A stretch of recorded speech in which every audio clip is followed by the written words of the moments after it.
food is the center point. Food is, They do what they do in Lebanon is what they call meze. And meze is a whole bunch of small plates that they do. And the small plates, people will sit on the lunch table because our biggest meal is lunchtime. Yeah. So what they do is they sit on the table, and with all the small plates like this, they can go for 3 hours. Yeah. Drinking and eating, and they usually drink arak. So. My mom is born and raised in Lebanon, but Palestinian. Yeah. And my dad is born and raised in Lebanon, but Lebanese. Yeah. And That's very cool. yeah, and they met because my dad's sister, who's much older than him because he is the baby of 10, and my mom's father lived on the same floor in an apartment building. أوه لبنان بلد بيجنن، بلد كتير حلو، وكان يسموه the Paris of the Middle East. بس بلد كتير حلو، السهر سهر والفقش فقش والكزدر كزدر واشياء كتير حلوة بهالبلد. امبارح على الأخبار كانوا عم بيقولوا في تلج بالجبال كمان، بقى حلو، بلد كتير حلو.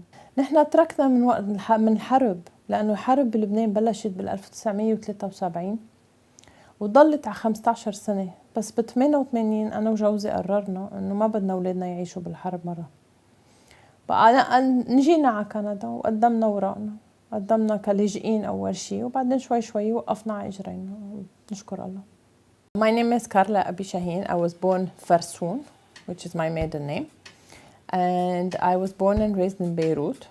Well, you see, it's hard to tell you how it was like because I never had teenage years that were like everybody's teenage years in this country. And that's part of what Haifa and I were challenged when they were teenagers because I didn't understand what they lived through versus what I lived through. Hi, Molly. The war started in 1975 and I was 12, 13 years old. So that was when I started being a teenager, right? I was going from work to university to do my work on my master's, and I went into a tunnel and I had no idea there was an ambush in the tunnel, so I drove over dead bodies. So I did a lot of stuff that you won't do in regular life here in Canada. And what that does, it just makes you more resilient in life. So challenges can come through when you just keep going and life goes on, right? When a mom has a baby, there's no hand-down book that tells you this is how you bring up a child. A lot of it is figuring out what has worked for other people around you and try and work it out. So that is okay as long as you're in your own culture and these things go the same way for everybody. Now take this and plant it in a different culture. Now it's really challenging because my beliefs are what I have grown up with, and here's things that are totally different. Well, the other thing that you probably want to figure out, or you want me to talk about a little bit, is when Haifa came out and told us about her being gay. And that actually was the worst day of my life, to tell you the truth, because at the beginning I was looking at her and all I could say, where did I go wrong? What did I do? Where did I go wrong? And I was crying. So was my husband. We were all very upset. And not upset because she was gay, but upset because she was outside the norm that were our expectations. And I've told Haifa so many times, I said, you know what, when you have a baby girl and she's born, your dream is to see her bright in white dress, walking down the aisle with her dad, having babies, being a mom, you know, and taking that one part down, right? But then I realized, you know what, that was my dream, not hers.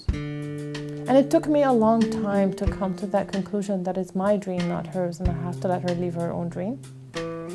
And one of the things that I look at, and he's a Lebanese author, and he wrote a really great book called The Prophet. And one of the things he talks about in there is about children, and he says, your children are not yours, they're the product of life. They come through you, but they fly on their own. So you know what, it took a long time for me to get there. This is the biggest piece for me. A message I give to everybody is, this is your child, don't let them down. And let them live their lives. It's not your life they're living. You know, you can always guide them, but you can't tell them what to do. For every time, when you get doubles in this game, it means that that you get to move 4 times. So that's why she's got that smirk on her face, because she's always doing this. Yeah, and the point of the game is to get your sort of pieces all the way to your side, and then you get to take them away. And it's, I would say probably 50-50 between luck and strategy. What do you think? mainly luck for her. Excuse me? 1, 2, 3, Um, 4, 1. Yeah, You and better not screw up. everybody in my family plays this. My mom is one of the strongest women I've ever known. My mom and I couldn't talk to each other for years. We would only scream at each other.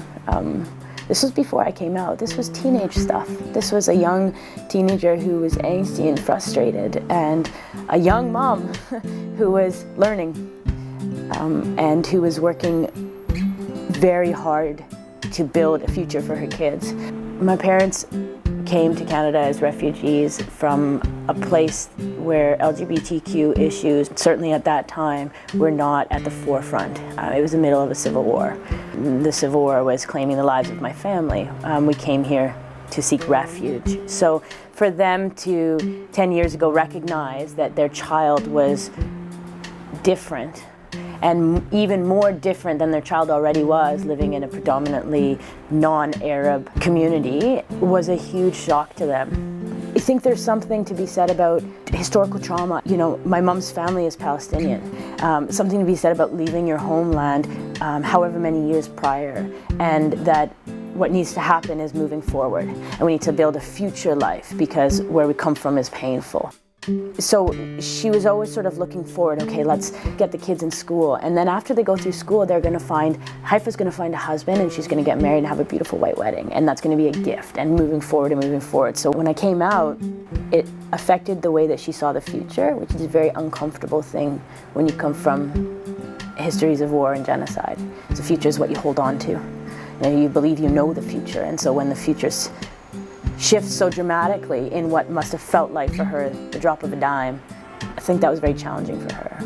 One of the big shifts that happened is that my parents started to do their work around having a queer Lebanese Palestinian child in a very heteronormative family. And I had to start doing my work to recognize where they come from, why it is that they struggle with the things that they struggle with. And I think that as a younger person, I really believed that all the work that needed to be done was on their end. And that doesn't work. A relationship, by definition, is two people relating. At the end of the day, my mom is the most loving woman I know. She has surprised me and continues to surprise me in ways that I couldn't have even imagined 1 year ago, let alone 5 years ago, let alone 10 years ago. I'll ask her to be a part of something that is celebrating the fact that I am queer, and she says yes. It may have taken her almost 10 years to get to where she's at now, but if I can be my mom to my kids,